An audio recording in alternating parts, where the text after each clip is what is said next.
Okay, welcome to the first example in the chapter of mechanical properties of materials. We're going to call it chapter 3 from now on. The question reads, the stress-strain diagram for the steel bar is shown in the figure below. Determine approximately the modulus of elasticity, the proportional limit, the ultimate stress, and the modulus of resilience. If the bar is loaded until it is stressed to 450 megapascals, determine the amount of elastic strain recovery and the permanent set or the strain in the bar when it is unloaded. Okay. So for this question, we don't have that many givens, but we have a lot of unknowns.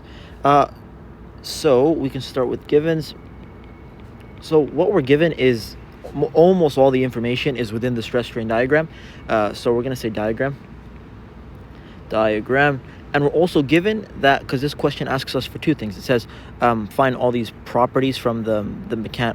Okay, we'll get to unknowns. But we're also given that if we define it like a second part of the problem, or a state 2, we can say that the stress at state 2 is equal to 450 megapascals. To make this less confusing, we're going to write unknowns right underneath, and this is going to make stuff much more clear. So unknowns wants us to find the elastic modulus.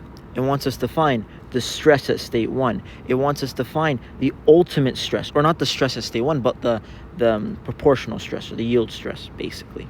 So the proportional stress, the ultimate stress, so we can call this ultimate, and it also wants us to find the modulus of resilience. Let's write it like that, the modulus of resilience. Okay, for state 2, it says what happens when, and this information we literally just find from the diagram. Very simple stuff. What happens at state 2? Well, at state 2, we have a force acting, or a stress acting on our bar, and then we let go of the bar, right? We apply this stress, and then we remove that stress. And what this causes is it causes a permanent strain. So this stress is going to cause a strain. And from the question, it says determine the elastic strain recovery and the permanent strain, basically. And what that means is that this stress is going to cause a strain. But this strain, since it says it's going to have a permanent component, we know that it's not in the elastic region anymore. So therefore, I don't remember which video ago, but we explained this in depth, or I explained this in a lot of depth, hopefully, where this strain is made up of two components, and these components are namely your strain that is elastic, or your recovery strain, plus your permanent strain, right? So we're going to use this formula later on, but long story short, we want to find these two components for our unknowns in our second type of problem. So we want to find the elastic strain, or the recovery strain, and we want to find the permanent strain. For these properties, very simple stuff, literally reading off the diagram. For this one, we might have to, or we're literally going to use this formula. We're going to put it right here. Strain 2 is equal to elastic plus permanent. Okay, we can move on to, let's do this part of the question first, and then this part. So 3 is find diagram stuff. Find diagram, or make it a bit formal, find diagram properties. Okay, so we can go ahead with finding these properties. We'll do it on the diagram first, and then we will explain, or we'll explain the concept, and then we'll write everything down.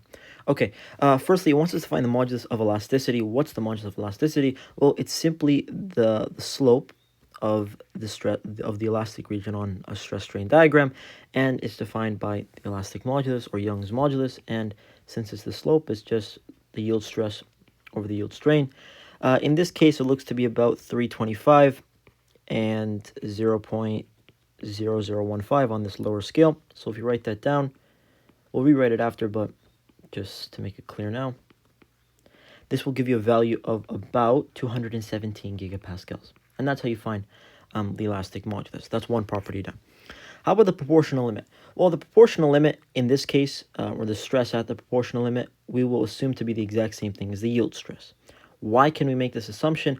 Well, even in materials, when you're trying to, like, from, I think most materials, like, it's very, very hard to differentiate these two points on a stress-strain diagram, because the difference between them is negligible, right? So if we draw like a stress-strain diagram, it looks like kind of like that. For example, this might be your yield stress, and this might be your proportional stress, and even this is exaggerated, right? to make it more clear, and this is the difference between them, and even this difference is exaggerated. What's the difference? Like, what happens in this clearance? Well, if we draw the yield stress on like a timeline, right? We know that after the yield stress, if I stress something before its yield stress and I let go, then it's going to have elastic deformation, right? It's going to spring back to zero. If I do it after its yield stress, what's going to happen? I'm going to have some permanent or plastic deformation, right? It might spring back a little, but I'll have some permanent deformation. So if you're going this way, you're going to have permanent. If you're going this way, you're going to have elastic. Okay, how's the proportional stress different? Well, if I draw the exact same thing, on both sides of the proportional stress, I'm going to have elastic deformation, right? It's going to be elastic on both sides. However, and that's how it's different from the yield stress. I don't have any permanent deformation if I, like, for example, stress it past the proportional limit. But what happens? On this side of the proportional limit, this formula, this linear relationship between stress and strain it exists. It abides by like Hooke's law, right? After the proportional limit, so this area right here, and before the yield stress, right here, you no longer have this relationship. They're no longer, stress and strain are no longer proportional to each other. And that's how, that's what basically the difference between the yield stress and the proportional limit is. While before the proportional limit, you have like this linear relationship between stress and strain. Between the yield stress and between the proportional stress, it goes crazy a bit. It might be variable, right? And this area right here is so small in most materials. It's nearly like you can't even distinguish it. So yeah, that's why we can assume them to be the same. But long story short, you just have to know that, okay, unless indicated otherwise, you're going to assume the proportional limit and the yield stress to be the exact same thing. In this case, the yield stress looks to be about 325 megapascals. Okay. Now, wants us to find the ultimate stress. The ultimate stress is the differentiating point between the neck hardening position, so right here, and the strain not neck hardening, strain hardening and necking on the stress strain diagram, and that happens right about here when you're looking on like the engineering stress strain diagram, because if you're looking at the true stress strain diagram, it actually goes up like this, right? And that's also important to know. But again, that's just the concept behind it. We just want this point right here. It's the highest point on an engineering stress strain diagram, and that is 500 megapascals. Okay, the modulus of resilience. The modulus of resilience is simply the area under the elastic region on a stress strain diagram. So it is 1/2 base times height. So 1/2 this strain value right here, so the yield strain multiplied by the yield stress. Okay, and that will give you a value, and it's represented typically by U and then capital R, and then if you want like the modulus of toughness, for example, and there's like a bunch of other ones. But yeah, that is the concept. Let's write all this stuff down. I think that's all the properties. Yep. Okay. So we said that the elastic modulus is equal to stress yield over strain yield. This is equal to 325 megapascals. Let me zoom in. Divided by 0.0015. This is going to give you 216,666.7 megapascals, which is basically 217 gigapascals. For your proportional limit, we said is equal, in our case, to the yield stress, right? And that's going to give you a value of 325 megapascals. The ultimate stress we saw on the diagram is equal to 500 megapascals. And lastly, we know that the modulus of resilience is the area under the elastic region of the curve. So that's just 1/2, and it's like a triangle in this case. So 1/2 the strain yield multiplied by the stress yield. This is equal to 1/2 0.0015 millimeters per millimeter multiplied by 325 megapascals. If you do this calculation, you are going to get a value of 0.24375 megapascals. And remember, just in case you see the modulus of resilience measured in different units, I know that megapascals is a stress, right?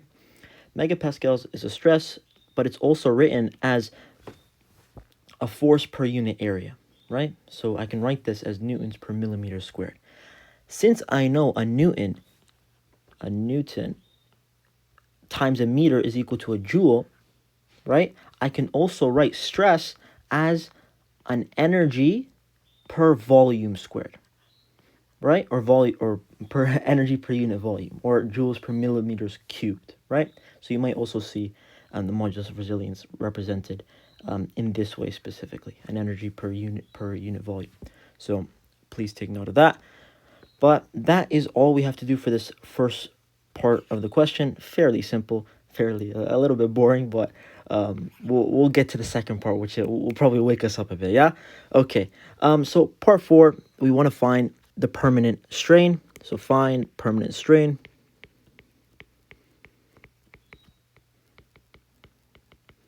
And elastic strain, or recovery strain.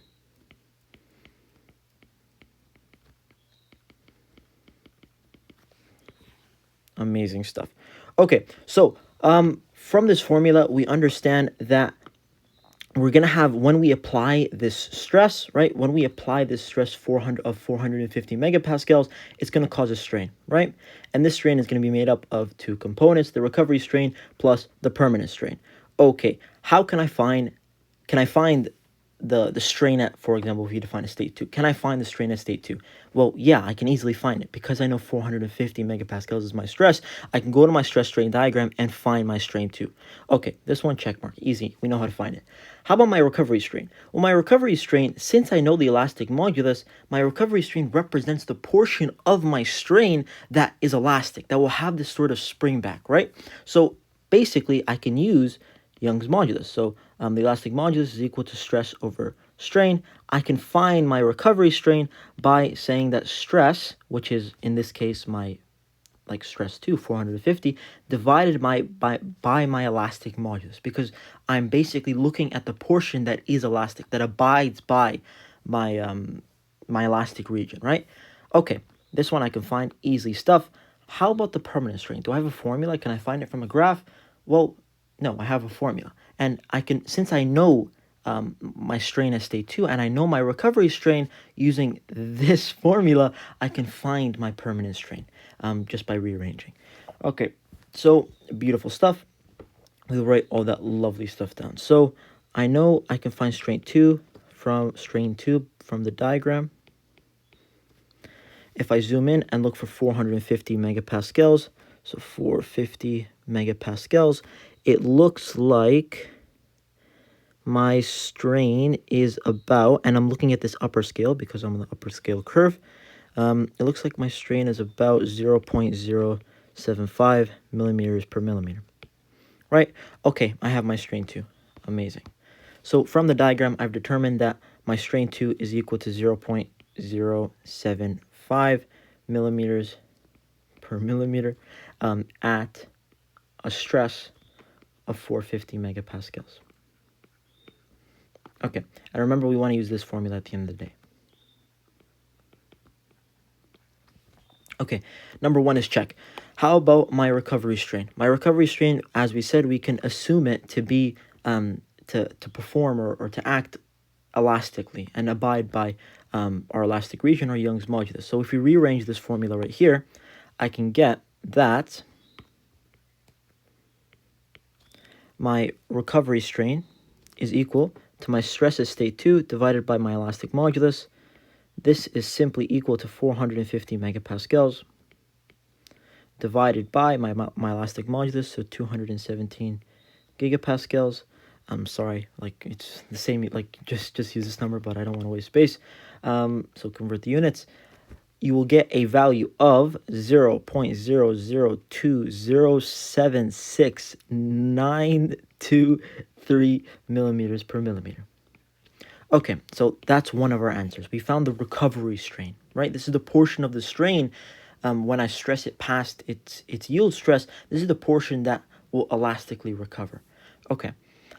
Finally, we want to find the permanent strain. How can I find the permanent strain? Well, I just rearrange this formula.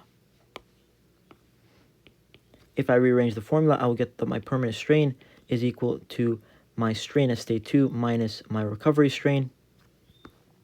So this number minus this number.